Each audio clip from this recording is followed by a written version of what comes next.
Afternoon, everyone. Happy Monday. Start with you are all very chipper on a Monday, appropriately chipper. Let me start with some opening comments. The United States remains deeply concerned by the ongoing anti-democratic actions of the Georgian government, which are incompatible with membership norms in the EU and NATO. In addition to the passage of the so-called foreign influence law, we have also seen the Georgian government repeatedly, violently crack down on Georgian citizens who protested that law. Today, the United States is imposing sanctions on 2 Georgian government officials and 2 leaders of a violent extremist group, as well as imposing visa restrictions on more than 60 Georgian individuals for their involvement in human rights abuses, corrupt practices, or other anti-democratic actions. These actions come as a result of our ongoing comprehensive review of all bilateral cooperation in Georgia due to persistent anti-democratic actions, as well as false statements by senior Georgian government leaders that are contrary to the spirit of our decades-long relationship with the government of Georgia. The Georgian government can recommit to its Euro-Atlantic trajectory by conducting free and fair elections, withdrawing and repealing anti-democratic legislation, and demonstrating significant and measurable progress on outstanding EU accession reform recommendations. The United States has been the biggest supporter of Georgia's economic and democratic development for the past 32 years.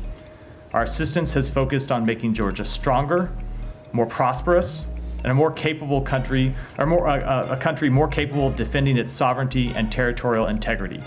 We hope that the government of Georgia will return to the path that its people so evidently desire. For that, Matt. Oh, that's it? That's it. Nothing else? That's it. You're sure? Okay. Sure. All right.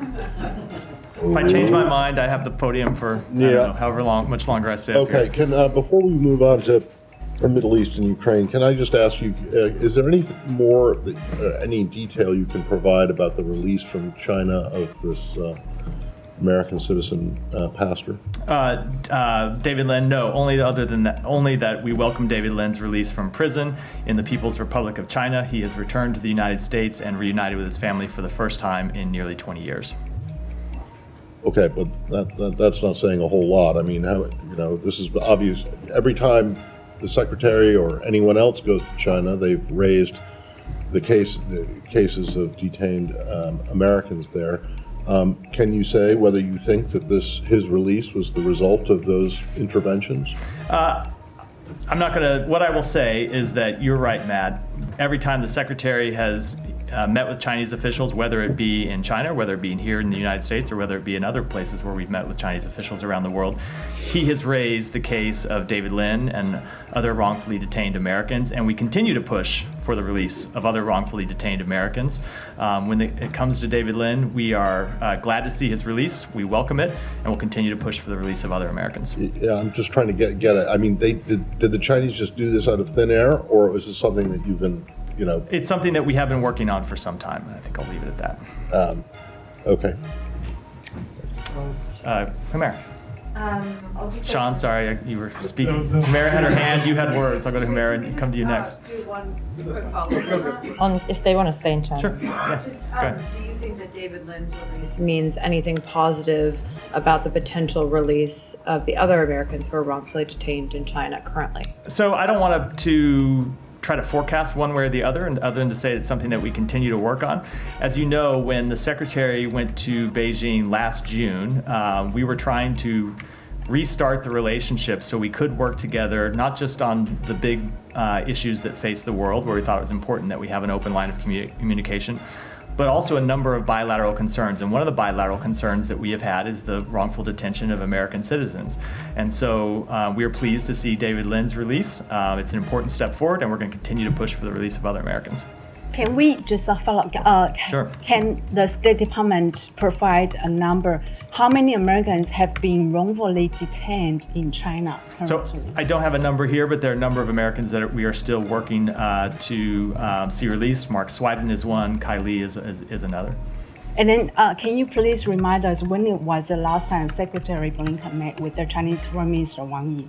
He met with Wang Yi in Laos. I believe that was in July, the last time they had a meeting. Are they going to meet in ongoing? I don't have any announcements to make, but obviously we always look for the opportunity to meet with the foreign minister to talk through a number of concerns that we have, as well as areas that we can work together. Since we're in China, can I Yeah. just say that for credibility? This might be slightly in the weeds if that's not a mixed metaphor, but the Philippines and China. The Philippines announced that they've pulled out of the Escoda Shoal, one of the key parts. So do you have any take on that and what this means? Whether this is this changes the equation in the South China Sea? So the Philippines has endured repeated attempts by the PRC to interfere with their freedom of navigation on the high seas near Sabina Shoal over the past several months. There's no legal basis for the PRC's maritime claims in the South China Sea, and the dangerous ways in which it attempts to enforce those claims put Filipino lives and livelihood at risk. So it is up to the Philippines to decide how they operate their vessels in areas where it enjoys the freedom of navigation in the high seas under international law. And I wouldn't want to forecast what this particular incident might mean, other than to say that we continue to support our Philippine allies. Yeah, I have a China one too. I just, Go ahead, Mara. sorry, not because it's discussion, but are you able to rule out a swap? What do you mean? Are you able to rule out that there was no swap Are you referring for to the release of David Lin? I am not going to say anything else about this process other than I've already said, which is that we welcome his release. Sometimes in diplomacy, the less said, the better. This is one of those occasions. We do welcome his release, and we're going to continue to work for the release of all wrongfully detained American citizens. Can you say at all how instrumental Secretary's meeting with Wang Yi in Laos was to secure? It's certainly something that he raised in that meeting, as he has raised the wrongful detention of American citizens in all of his meetings, and as we know, other senior government officials have raised as well. Yeah, go ahead, Janie. Thank you very much. Two questions on China, Russia, and North Korea. China and Russia are conducting joint exercises near the Korean Peninsula. Do you think there is a possibility that North Korea will directly or indirectly participate in these exercises? I wouldn't want to speculate. Okay, second one. Last week, Russian National Security Council Secretary Sergei Shoigu visited North Korea and met with North Korean leader Kim Jong-un. And the Secretary Shoigu requested military support, including weapons and manpower from North Korea in preparation for a conflict with NATO. How do you assess the expansion of cooperation between North Korea and Russia? We continue to be incredibly concerned by the expanding security relationship between North Korea and Russia, both for the support that North Korea continues to provide to Russia to prosecute its illegal war against Ukraine, and for the prospect of Russia assisting North Korea in ways that ultimately will be destabilizing to the Korean Peninsula. Thank you. Follow North Korea. Go. I'll come. Just I pointed at Camilla, and I'll come to. Okay. Yeah. Go ahead then, Nike. Yeah, can you please comment on the Sweden's recent resumption of diplomatic operations in North Korea? Did Sweden resume its role as a protecting power on the ground for the United States in North Korea on September 13, 2024? So Sweden does continue to be our protective power in the DPRK. We support the return of foreign diplomats to Pyongyang and hope that it will reinvigorate dialogue, diplomacy, and other forms of constructive engagement with the DPRK. We also hope that the DPRK will open its borders to international humanitarian workers whose aid efforts have been hindered by the DPRK's border closures. Can you please also recap the requirements for American citizens who need to travel to North Korea? Well, I would say generally speaking, North Korea is a level 4 country, and our advice to all Americans is not to travel to North Korea. Well, it's also illegal to use a U.S. passport to get, unless it's been specially validated. Unless it has been specially validated, correct. All right. Right. Actually, I said Camilla next, so you guys work it out amongst yourselves, yeah. Already done. Matt, can you give us a sense of where we are on the ceasefire talks? You guys had said about maybe a week or 10 days ago that you were a few days away from presenting a revised final, whatever, proposal.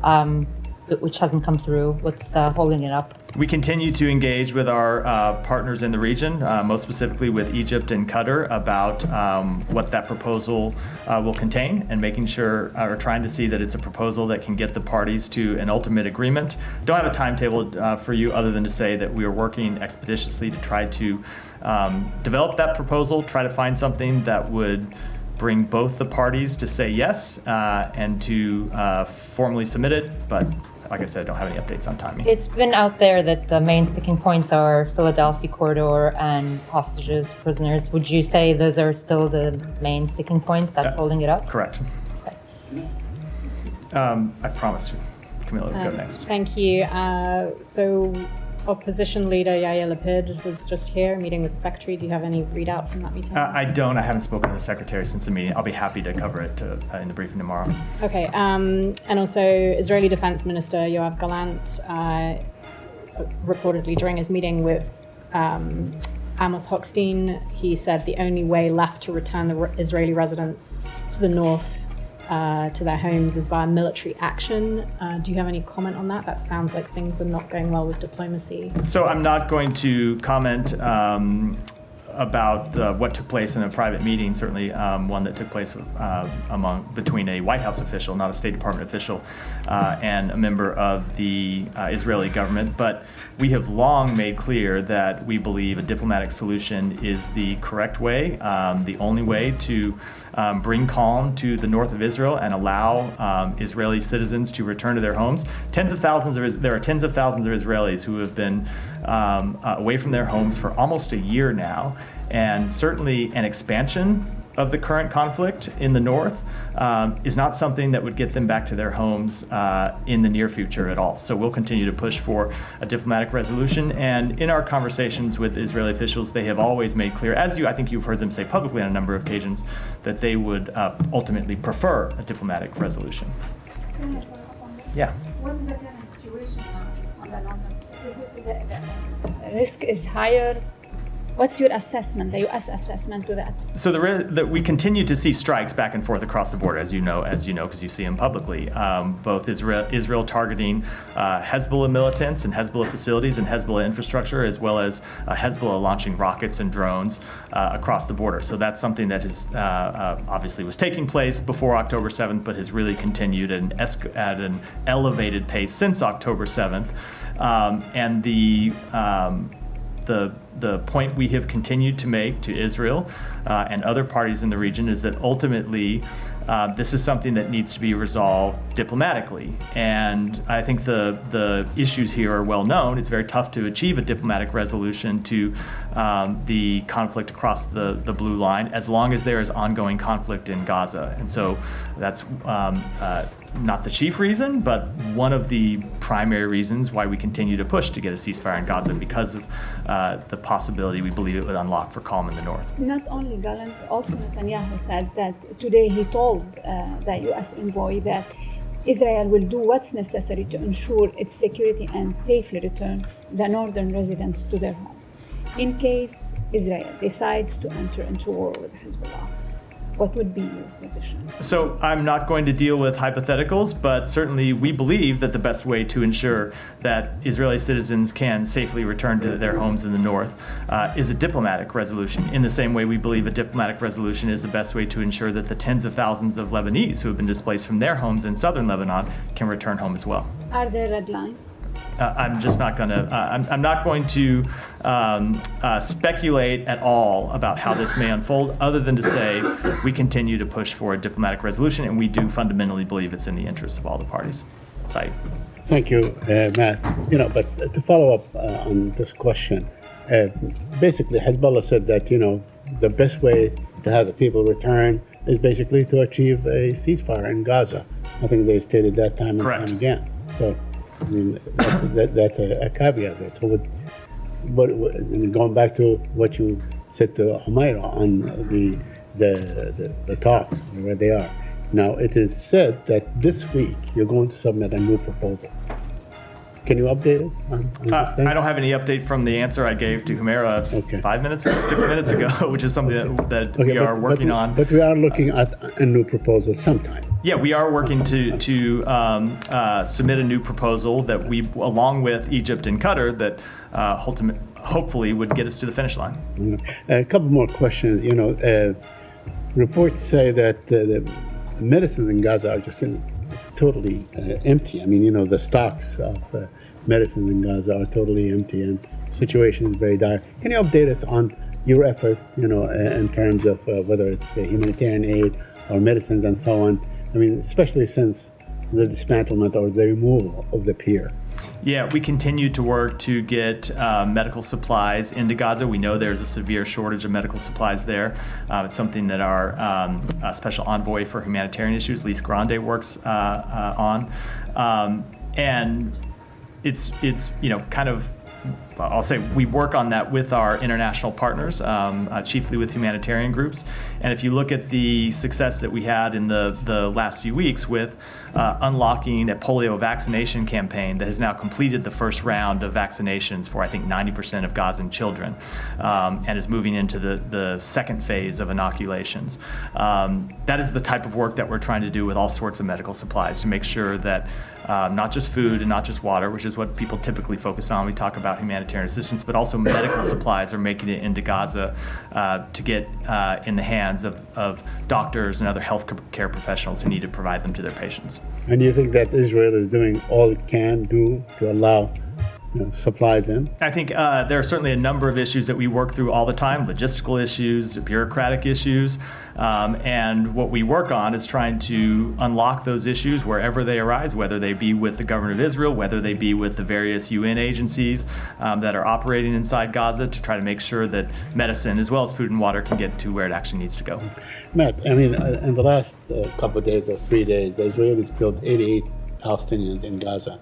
I mean, it seems that they have exhausted all targets to achieve their goals. What are their goals at this stage? Is it just a killing enterprise, just going after the tents and killing people in tents and so on? And they always say there's a Hamas operative and so on. We never really know the fact.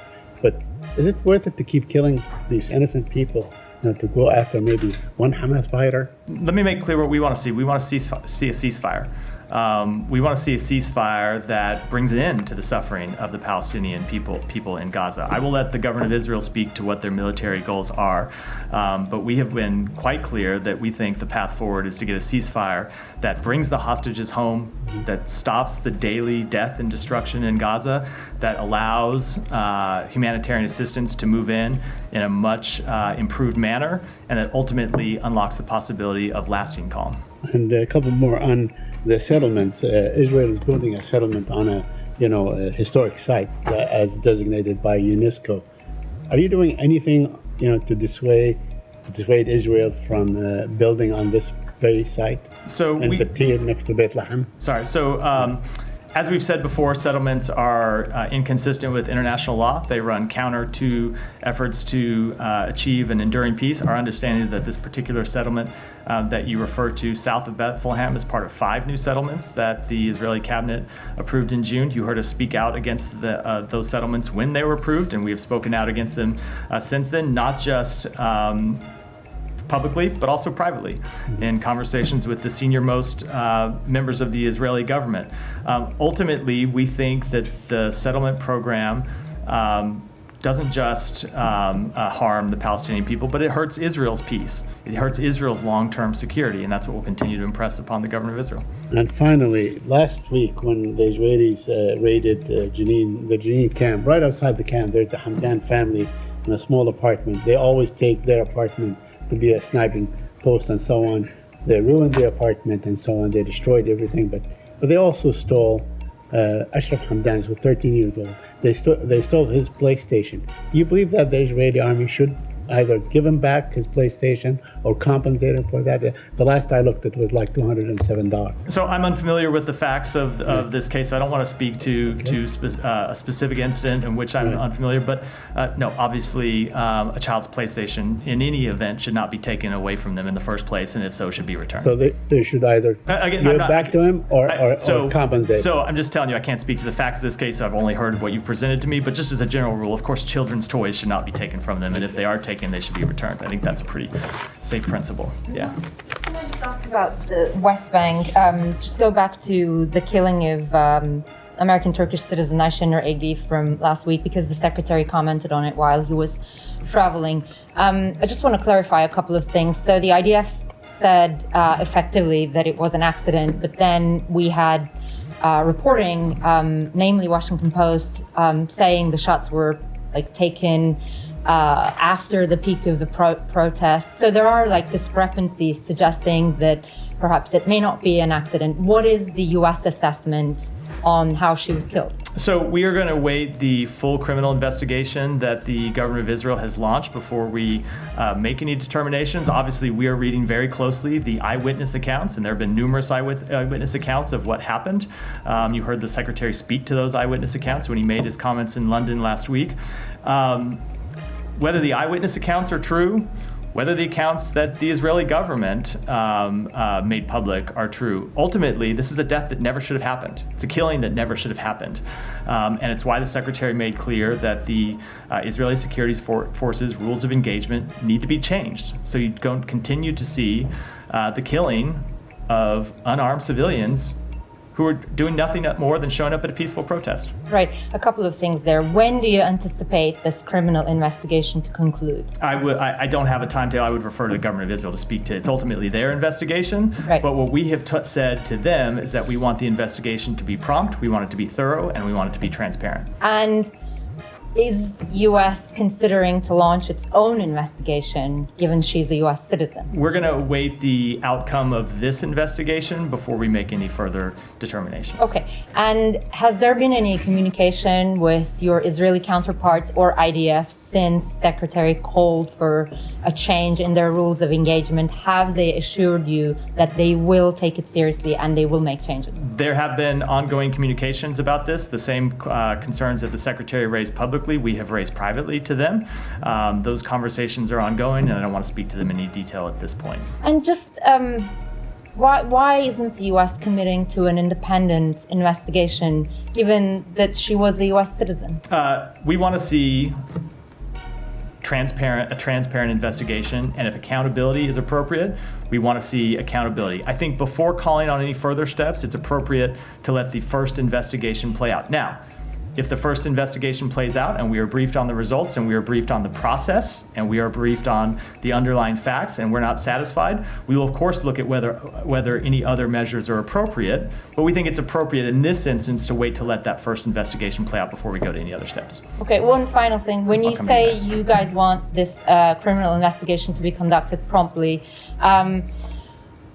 this is the case of a U.S. citizen for sure, but we have had similar back and forth about a number of other incidents where there was civilian harm, and then they disappear from the headlines. And we don't know what kind of action, if any, or accountability measures have been taken. So I'm wondering, has the United States set a timetable for when it expects Israel to conclude that? What do you mean by prompt? Do you need an answer from them in a couple of weeks, or is it going to be 2 months? We mean as soon as possible. I cannot give you a timetable, and I think you'll know from covering investigative agencies. Investigative agencies always, and I used to work at one and be the spokesperson for one, always have a hard time giving you a timetable for an investigation because you don't know what you're going to find when you start investigating things and how long it's going to take. But we want it to happen as soon as possible, and we want it to be thorough, and we want the results to be transparent. Okay, final thing.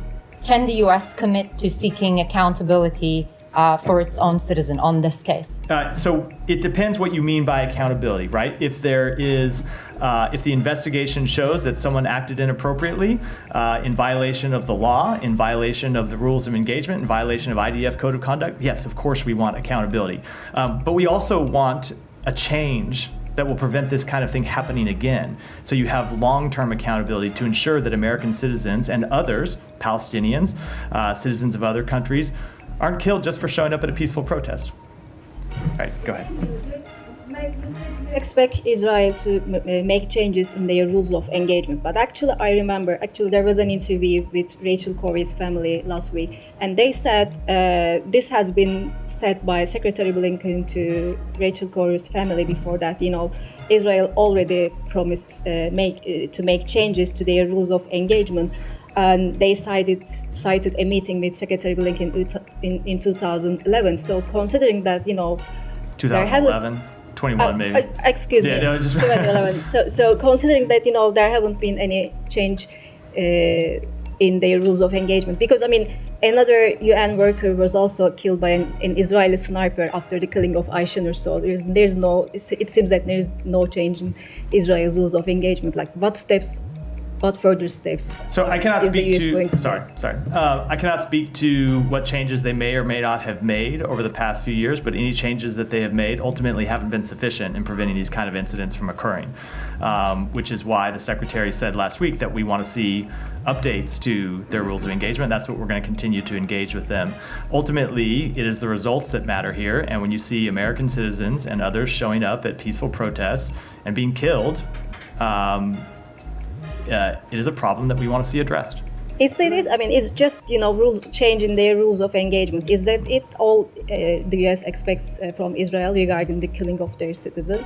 So that is so. If there are, as I said in response to Humaira's question, ultimately, if anyone is found to behave in violation of the law, in violation of code of conduct, we want to see accountability as well. But and when it comes to changes for rules of engagement, what we mean is not just accountability for this killing, but steps to prevent similar killings from happening in the future. Also, there have been, criticisms from a lot of people, including Ayşenur's family, that the U.S.'s response to Ayşenur's killing has been very slow and insufficient. And there were reports over the weekend that no U.S. officials have attended her family. Can you confirm these reports? And if this is accurate, can you explain why? So first of all, I will say that cannot understand the pain that her family is going through right now, and how horrific it must be to lose a loved one in these circumstances, and our hearts truly do go out to them. I want to be respectful of their privacy in this situation. We have been in communication with her family on a number of occasions over the past week or so, and I think it's appropriate for us to keep those communications private. So you can't tell us whether or not any U.S. officials have attended? We have been in communication with her family, and as I said, I think I'll keep those communications private. Yeah. On this, when Rachel Corrie was killed, in March 2003, the Israelis came back in 2012. Then, when Shiina Bakr was killed, in May, and then they came back on July 4th, and they said it was unintentional. And this time around, the Israelis are saying that, it was a bullet that ricocheted and so on, which seems to, be accepted in fact, the president. Right? So, is the case closed as far as the U.S. government is concerned? It is very much not closed, and I think if you listen to the comments from the Secretary and other U.S. government officials last week, what we said is, even accepting the announced results of the preliminary investigation, even if you accept that as fact for what happened, it still shows that this is a killing that never should have happened. And that's why we want to see changes in Israel's rules of engagement to prevent such killings from happening again in the future. Thank you. Yeah, Alex, good. I'll come to you next. From your opening statement, you said that these actions on Georgia come as a result of our ongoing comprehensive review of the bilateral relationship. Since you haven't finalized your review yet, does that mean that today's sanctions are just a second tranche of multi-layer measures that you are going to take? So I don't know if I would say second, because there are a few different ways to look at this. You saw us impose, when we announced the review in the first place, you saw us impose visa restrictions on a number of Georgian government officials for their anti-democratic actions. And you also saw us announce that we would review our security funding. And subsequent to that, we've announced that we have, not security funding, our overall funding to the government of Georgia. And subsequent to that, you have seen us announce that we have suspended $95 million in funding to the government of Georgia. And the review about other U.S. government funding is ongoing. In terms of visa restrictions, you made it clear that you will not name the name. I get that. Correct. But given the disinformation campaign that the government in Georgia has been launching, to dismiss your, sanctions, previous sanctions, wouldn't that be much more effective to point fingers at the violators? Well, naming them? yeah, Alex, you are welcome to go to the United States Congress and ask that lobby to them to change the law to allow us to name the people on whom we've opposed visa restrictions. But until that law is changed, we're unable to do so. But let me try. So if you want to make the effective case, you're barking up the wrong tree. No offense. That's fair. But let me try differently. You sanctioned last time 20 plus assuming MPs, and this time you're stuck with 60 assuming MPs. Some 80 plus pro-Russian MPs voted for a Russian law. Is it fair to expect that all of those MPs are now banned from entering the US? I'm not going to preview any actions at all other than to say that our review, both of potential other accountability actions and other tranches of funding, remains ongoing. Let me also get your reaction to their latest campaign. Georgian Dream's government is trying to convince the world that it was Georgia, backed by the US, that started a war with Russia in 2008, not the other way around. Can you put that in the context? What's your take on? Yeah, I saw the comments. I would just say simply, I don't think Georgia needs to apologize for having been invaded by Russia any more than Georgia needs to apologize for the fact that Russia continues to illegally occupy 20% of Georgian territory. It is Russia that has been the aggressor in invading Georgia and continuing to illegally occupy Georgia, as Russia has been the aggressor with other countries in the region, of course, Ukraine being a very prominent example of that. Matt, if I were to call to Aliyev today, the secretary also spoke with Armenia's prime minister last week. Is he hoping to put together another meeting in New York?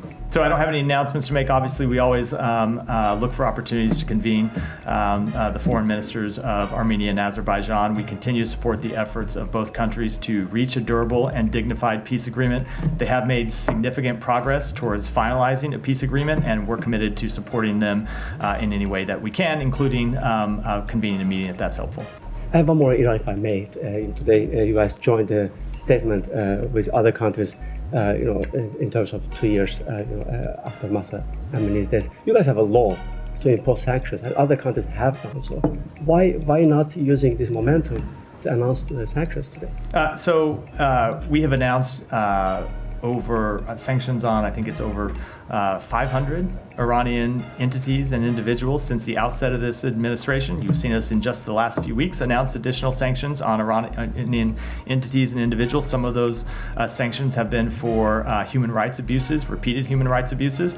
And I think you've seen a pretty consistent pattern that shows our record here, but I don't want to preview any upcoming actions. But you are behind in terms of implementation of Masa Act. The congressional report hasn't been filed yet, as far as I understand. We continue to work on that report, and when it comes to other actions, stay tuned.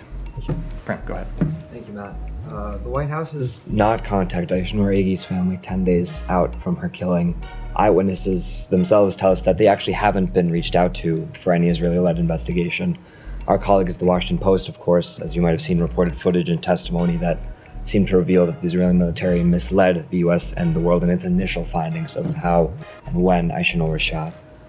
When is the president, vice president going to reach out to Ayesha's family, and how can the U.S. continue deferring to Israel to investigate itself for killing an American if it has already at best misled and at worst lied in its preliminary findings, and how also given it hasn't reached out to eyewitnesses? So, as I said, first of all, with respect to her family, which we know are experiencing this horrific tragedy, the U.S. government has had a number of conversations with the family. Hold on, let me just finish. It is not appropriate for me to get into those publicly. I never would in a situation like this, and I'm not going to here. But we have reached out to express our deepest condolences. I will say, when it comes to the investigation, I cannot speak for the investigation that's occurring now, other than to say we're going to expect it to be prompt, thorough, and transparent. And if it's not, I don't think anyone should draw conclusions about an investigation while it's ongoing. But at the end of it, we will certainly be happy to look at how the investigation was conducted, what it produced, if there are any deficiencies, and if we don't find that it meets our standards, we'll have more to say at the time. But is it not a red flag that the initial findings are already being discredited by testimony and footage? So I think I already said, you heard me say earlier, even if you accept the initial findings, they don't present an acceptable outcome, right? You look at the initial findings, and they already tell you that something went tragically wrong. And you had the killing of an American citizen that never should have occurred. So when I hear people say that, sort of hold the initial findings up as if they somehow exonerated Israeli security forces, they very much do not. At least in our point of view, they very much do not exonerate them. They reveal the need for a number of changes, and we have made clear that's what needs to happen. But then when it comes to what ultimately happened and getting to the bottom of what ultimately happened, let's see how the investigation plays out. I do think we shouldn't draw any conclusions before it's final. And when we see the ultimate investigation, we'll have more to say based on our assessment of it. And then finally, just on what you've said, that the U.S. is urging the Israeli forces to modify, change its rules of engagement after Aishinur's killing.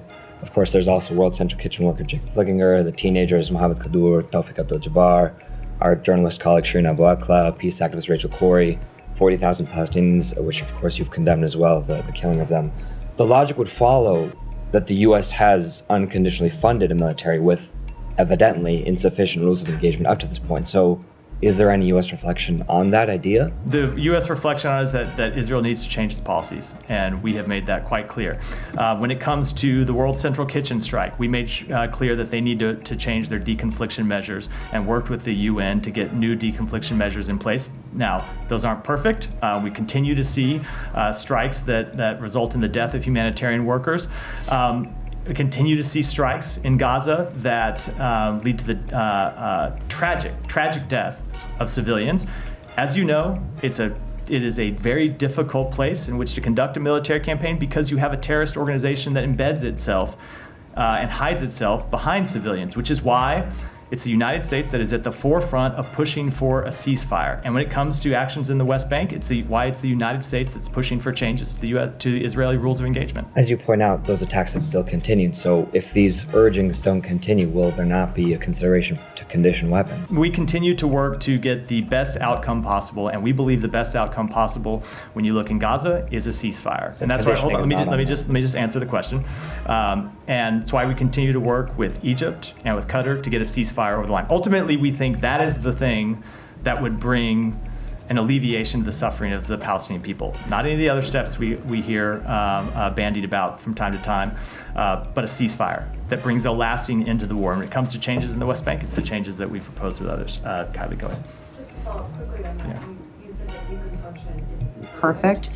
Is it the U.S. assessment at this point that the Israelis are doing the best that they can, and they've implemented some changes when it comes to deconfliction with NGOs? I'm sure that there are always changes that further refinements that can be made. I mean, the problem that you have, and we've seen this over and over when it comes to incidents with humanitarian workers, is the government of Israel puts in place with the humanitarian aid groups a new set of deconfliction measures, and then you have an incident that exposes a flaw in one of them. You saw this recently with the strike against a convoy where the lead vehicle, I think I'll get the details wrong, but left the convoy, turned around, and was ultimately fired upon by Israel security forces. You get different things, you get different incidents that expose new problems that need to be solved. Ultimately, this isn't unique to this particular deconfliction problem is not unique to Gaza. It's something that tends to be the case in ongoing war zones where you have the difficulty of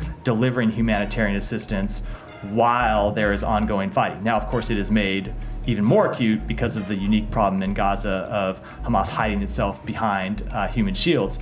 But that's why we continue to work. It is really through an ongoing process with the humanitarian groups, with the UN, and with Israel to try to get the best possible deconfliction measures in place. And it remains the U.S. assessment at this time that Israel is genuinely working to perfect those deconfliction channels. There is always more that they can do, and we continue to engage with them about improvements that they can make on an ongoing basis. Okay, and then just if we can pivot to Ukraine for a minute with the Secretary's visit.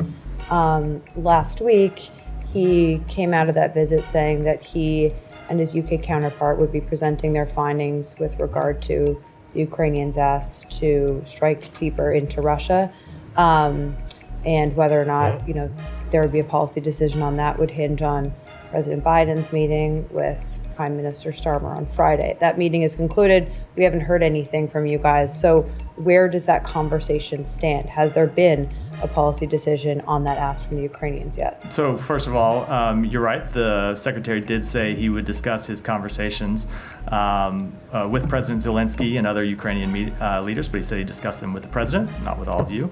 And he did do that on Friday, and of course we know that the prime minister was here to discuss their policy as well with the president. I don't have any announcements to make about changes in our policy today. We can continue to engage with our Ukrainian partners about the best way that they can support them to ensure that they win this war, the best way we can provide them with capabilities and intelligence support and other support, and that will continue to be our commitment, but I don't have any announcements to make on policy. But it's still possible that the policy could change, or you guys have decided to keep it intact the way it is? I don't have any announcements to make today. We always, and this is just a general statement that covers our policy when it comes to Ukraine, engage with the Ukrainians about what they need and how best we can support them. And as I know you've all heard the secretary say many times, adapt and adjust those policies as necessary to best support them in a way that makes strategic sense and provides them capabilities that they can actually use and that they can support and that they're trained on.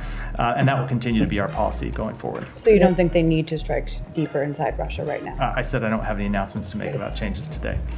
Yeah, Eva, go ahead. About the investigation. Yeah. Does this apply to all your allies? When a U.S. citizen is killed, you don't interfere, you wait until the investigation is the outcome of the investigation. So and whether it is repeated, and if the incident was repeated many times. So I'm not going to deal with a hypothetical about going forward, but it would always depend on the circumstance. If we saw an ally that was conducting an investigation, or in this case, bless you, conducted an initial investigation, briefed us on the results, and said they were conducting a full investigation, we would certainly take that into consideration in what steps we might take. But that's not to foreclose any further steps on our end if we think it's appropriate and necessary at a later time. Yeah, Jenny. Quick question. Do you have any comment or update about the second assassination attempt on former President Trump while he played golf yesterday? Yes, as you heard the president say, we deplore violence of all kind. There's no place in the United States for political violence. That's not how we settle our political disputes in this country. No update.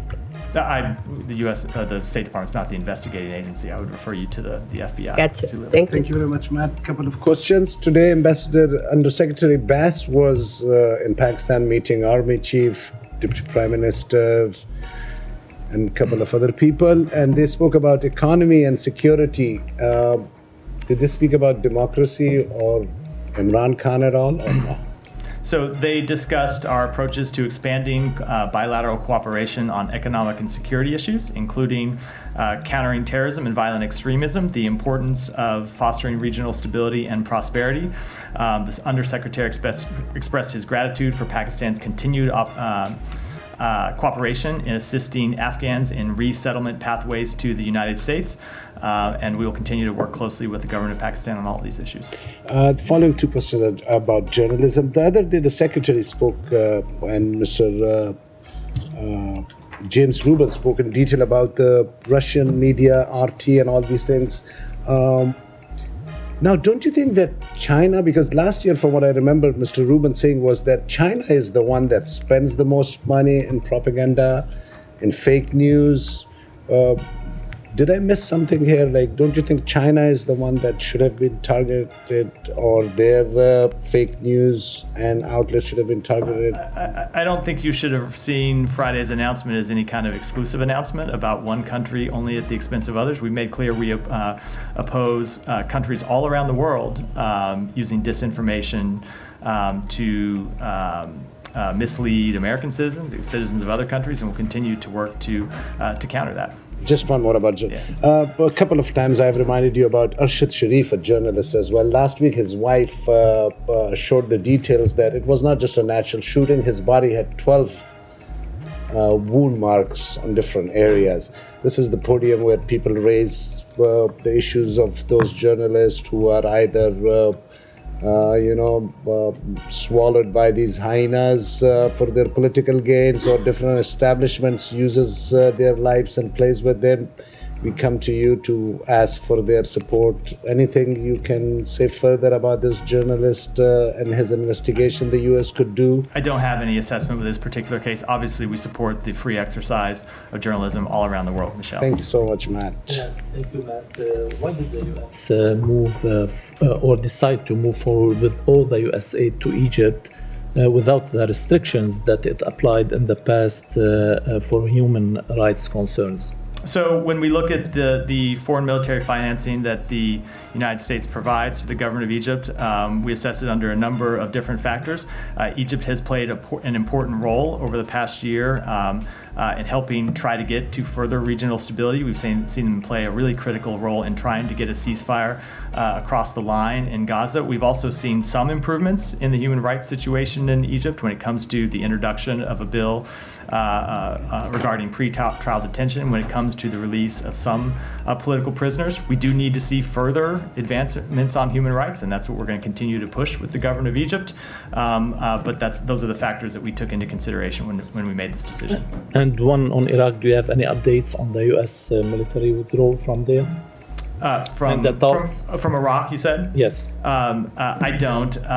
We've held a number of discussions with the government of Iraq this year on the future of our forces there, including when the Prime Minister was in Washington and met with the President in April. We have made clear with them that we will take into effect that we would review with the government of Iraq a number of factors to determine when and how the mission of the global coalition in Iraq would end and transition in an orderly manner to an ongoing bilateral security partnership in accordance with Iraq's constitution and the U.S.-Iraq Strategic Framework Agreement. And those discussions are ongoing. Follow up on that. Yeah, go ahead, and then I'll come to Sean. The Iraqi government says that the draft deal for the coalition missions in Iraq. Is there any deal drafted between you and Iraq to this matter? I don't have any update to the answer I just gave Michelle, which is that the discussions between our two countries are ongoing. I have two more questions on Iraq, if I may. Yeah. Then there are reports that telling that Iraqi government officials allowed both Hamas and Houthis to open their offices in Baghdad. While we are requesting Iraq to rein the Iranian-backed groups in Iraq, we see that they are allowing other groups like Houthis to open their offices in Baghdad and establishing their permanent presence in Baghdad. Do you have any reaction to this? Yeah, let me be very clear. Hamas and the Houthis are terrorist organizations, and Hamas and the Houthis being allowed to operate in Iraq only risks increasing the number of armed groups that have an interest in using violence to undermine the government of Iraq's goals for stability, sovereignty, and economic growth. We support a stable and secure Iraq. The presence of these groups in Iraq risks bringing Iraq into deeper regional conflicts, and we have shared these concerns directly with the government of Iraq. And last week, Iranian-backed groups attacked U.S. diplomat facilities in Baghdad, in which the embassy in Baghdad said in a statement, these groups are operating freely in Baghdad. So it's been multiple times you have requested Iraq to make these groups responsible for their acts. So why the Iraqi government is not doing this? Do you think that they are capable but not doing it, or they are incapable to do this? I'm not going to speak to the Iraqi government's actions other than to say that we do expect them to hold accountable anyone who takes that action against U.S. personnel, U.S. forces in the region. Let me go to the back and then I'll finish with Sean. Go ahead. I wanted to ask you if you could give us an update on the detention of American citizens in Venezuela, and also if the government is engaged in any type of talks to work for their release. So we can confirm the detention of one U.S. military member in Venezuela, and then of course we've seen the reports of 2 additional U.S. citizens detained in Venezuela. We are seeking additional information and monitoring the situation. I don't have any further comment at this time. You cannot confirm the reports on the 2 additional citizens. We have seen the reports of them. Obviously, this is a situation where we don't exactly have a close relationship with the government of Venezuela, but we are continuing to engage to try to gather additional information. And then on that, there were also Spanish citizens arrested, and I wanted to ask you if you've been in contact with the government of Spain about it? And if you think this decision has been linked to the fact that the Spanish government granted asylum to Edmundo González Urrutia? I can't speak to any direct conversations between the U.S. government and Spain. It's not to say that they haven't been happening. I would suspect they are. I'm just not aware of them, and so I can't speak to them. But I would just say we have seen, and I wouldn't speculate as to why Venezuela is taking these actions, other than we have seen them make a number of false claims over the past few days about the reason for their detention, and I think I'll leave it at that. So, and sorry, just going back, the U.S. is not doing anything to kind of get these people released from Venezuela? No, that is not what I said. There are privacy considerations that we have to respect when it comes to individuals. I think the other people in the briefing room have gotten tired of hearing me say it over time, but in a number of cases when we don't have a privacy release, it's difficult for us to talk about the details of an underlying case, and that's the situation here. Okay, thank you. What is the U.S. position in Israel's insistence to remain in control of the Philadelphia corridor, which is fundamental point in the negotiations? This is something that we have spoken to a number of times. Obviously, Israel does have very real security concerns, and we think that those security concerns can be addressed. We think that they are addressed in the ceasefire proposal that the president laid out on May 31st, as well as the bridging proposal that we put forward in recent weeks, and we're continuing to try to work through how to implement that ceasefire in a way that would ensure Israel's security as well as alleviate the suffering of the Palestinians. What's happened for the port, the temporary port, it was built exclusively to provide humanitarian aid and food for the people in Gaza. We don't hear anything about it.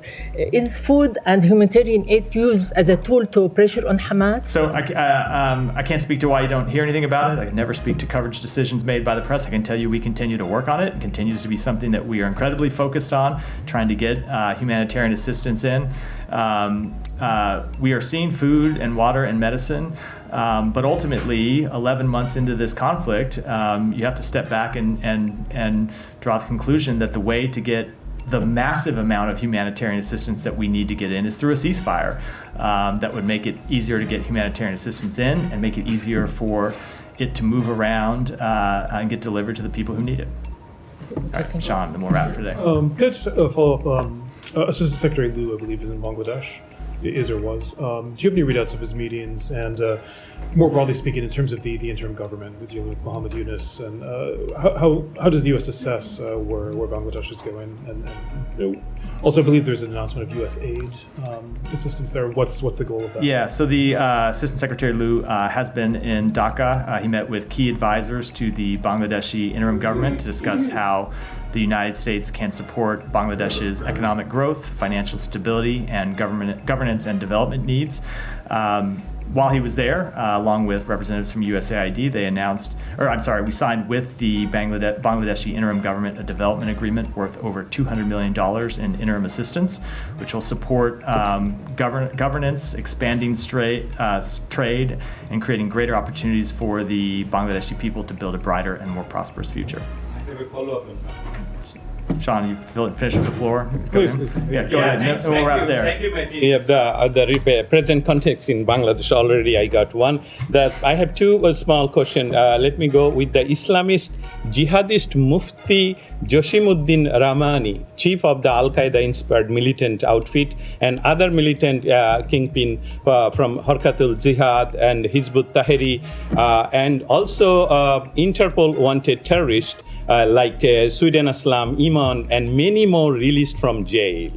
Could this disturb the U.S. engagement to combat terrorism in Southeast Asia? Let me take that question back. And then with the Indian Navy upcoming high-level meeting on Tuesday addressing the Bangladesh crisis and potential Chinese strategies in the region, what is the U.S. perspective on the evolving situation? How is the U.S. coordinating with the regional partner, particularly with India, to ensure stability and address concerning related to Chinese influence on the region? Let me take that one back as well, and we'll end. Yeah, Matt, go ahead. You've seen that Chairman McCall has scheduled a markup. I have. resolution holding the secretary, to hold the secretary in contempt of Congress. What do you have to say about that? Anything? I think that step is completely unnecessary. The secretary has already testified before Congress about Afghanistan 14 times. He has testified before Chairman McCall's committee 4 times. One of those appearances was to talk only about Afghanistan. It was at a hearing exclusively focused on Afghanistan.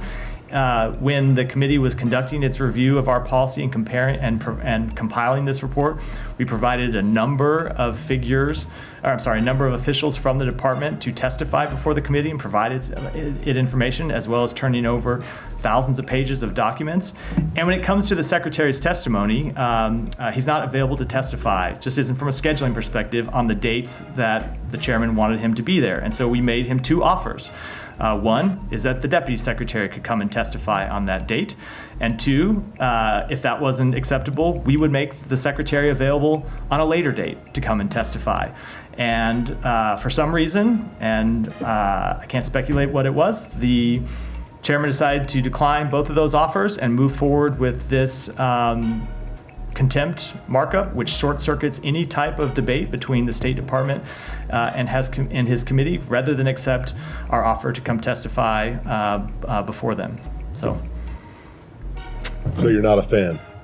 I don't think this step was in any way necessary or productive, given the tremendous steps we have taken to provide the committee with the information it needs to conduct its oversight purposes. Secretary was ready to testify at a later date. We were ready to have someone there on the date that they proposed. For whatever reason, neither of those alternatives were good enough to them, so they chose to take this step. We will continue to work with them when we can productively do so, but they will have to make their own decisions about how they move forward. You want to tell us why the secretary can't be there on Thursday? I don't have any announcements to make today. We'll end there. Thanks, everyone.